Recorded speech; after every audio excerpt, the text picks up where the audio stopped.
राधे राधे। आप सभी का स्वागत है हमारी नई वीडियो में। इस वीडियो में हम वैभव लक्ष्मी माता व्रत की कथा सुनेंगे। अगर आप हमारे चैनल पर नए हैं तो चैनल को सब्सक्राइब कर लें, वीडियो को लाइक कर दें, कमेंट करें, शेयर करें। साथ ही साथ आज आपको यह पार्ट्स में मिलेगी। व्रत की कथा आपको इस वीडियो में सुनने को मिलेगी और विधि वगैरह अगली वीडियोज़ में। तो चलिए शुरू करते हैं। किसी शहर में अनेक लोग रहते थे। सभी अपने कामों में लगे रहते थे। किसी को किसी की परवाह न थी। भजन कीर्तन भक्तिभाव दया माया परोपकार जैसे संस्कार कम हो गए। शहर में बुराइयां बढ़ गई। शराब जुआ रेस व्यभिचार चोरी डकैती वगैरह गुनाह शहर में होते थे। इसके बावजूद शहर में कुछ अच्छे लोग रहते थे।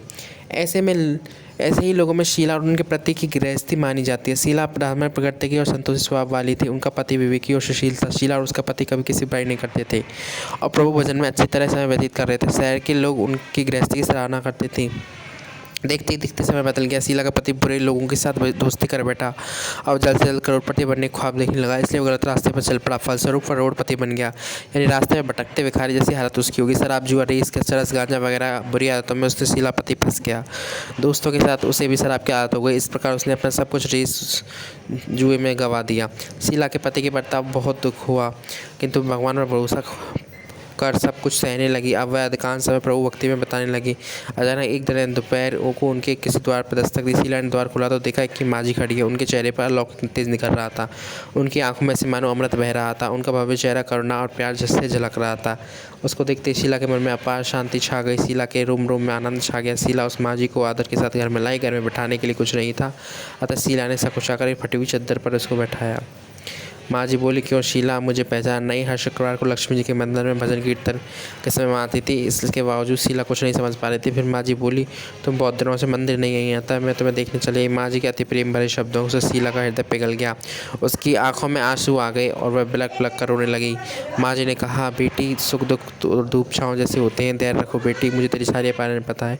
माँ जी के व्यवहार से शीला का काफ़ी संबल मिला और सुख के एहसास उससे माँ जी को अपनी सारी कहानी सुनाई। कहानी सुनकर माँ जी ने कहा, कर्म की गति न्यारी होती है। हर इंसान अपने कर्म भुगतने पड़ते हैं, इसलिए तू चिंता मत कर। अब तू कर्म भुगत चुकी है, अब तुम्हारे सुख के दिन अवश्य आएंगे। तू माँ लक्ष्मी की भक्त है। माँ लक्ष्मी को प्रेम और करुणा के अवतार हैं।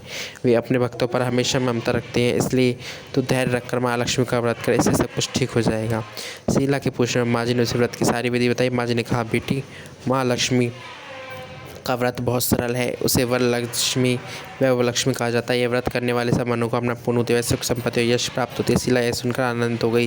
शीला ने शंकर करके आगे खोली तो सामने कोई न था। विस्मित हो गई कि माँ जी कहाँ गई। शीला को तत्काल समय से देर न लगी कि माँ जी कोई और नहीं, साक्षात लक्ष्मी जी थी। दूसरे दिन शुक्रवार था। सवेरे स्नान करके स्वच्छ कपड़े पहनकर शीला ने माँ जी द्वारा बताई गई विधि से पूरे मन से व्रत किया। आखिर में प्रसाद वितरण हुआ। यह प्रसाद पहले पति को खिलाया। प्रसाद खाते पति के स्वभाव में फर्क पड़ गया। उस दिन उसने शीला को नहीं मारा, सताया भी नहीं। शीला को बहुत आनंद हुआ। उसके मन में वैभव लक्ष्मी के लिए श्रद्धा बढ़ गई। शीला ने पूर्ण सिंधु 21 सोमवार तथा वैभव लक्ष्मी का व्रत किया। 21वें सोमवार को माँ जी के मुताबिक उद्यापन विधि करके 7 स्त्रियों को वैभव लक्ष्मी की 7 पुस्तकें उपहार में दी।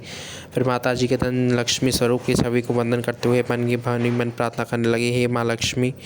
और यही कहानी यहीं समाप्त होती है। व्रत के प्रभाव से शीला का पति अच्छा आदमी बन गया। कड़ी मेहनत करके व्यवसाय करने लगा।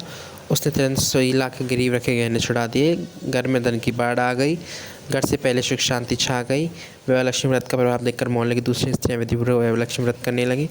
इसके उद्यापन विधि 7, 11 या 21 जितने भी शुक्रवारों की मन्नत मांगी उतने शुक्रवार तक व्रत पूरी श्रद्धा और भावना के साथ करें। आखिरी शुक्रवार को इसका शास्त्रीय विधि के अनुसार उद्यापन करते हैं। आखिरी शुक्रवार को प्रसाद के लिए खीर बनानी है, जिसमें प्रकार का हर शुक्रवार को हम पूजन करते हैं वैसे ही करना है। पूजन के बाद माँ के सामने एक श्रीफल फोड़ें। फिर कम से कम 7 कुंवारी कन्याओं या सौभाग्यशाली स्त्रियों को कुमकुम का तिलक लगाकर माँ लक्ष्मी की व्रत कथा की पुस्तक एक उपहार में देनी चाहिए। सबको खीर का प्रसाद देना चाहिए। इसके बाद माँ लक्ष्मी का श्रद्धा सहित प्रणाम करना चाहिए। धन्यवाद। ऐसी वीडियो पसंद आई तो लाइक करें। धन्यवाद।